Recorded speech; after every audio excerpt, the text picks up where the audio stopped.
मालिक साहब से मिलवाऊं? जी आप जरूर बनना चाहेंगे। तो अभी रुको, उनसे कॉल लगाता हूँ।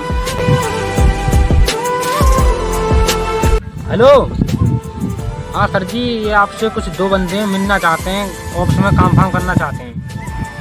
तो चलो मैं सर को बुला के लेके आता हूँ, तुम यहीं वेट करना, मैं अपने सर को ही लाऊंगा। हैं, ठीक है ठीक है। चलो ठीक है।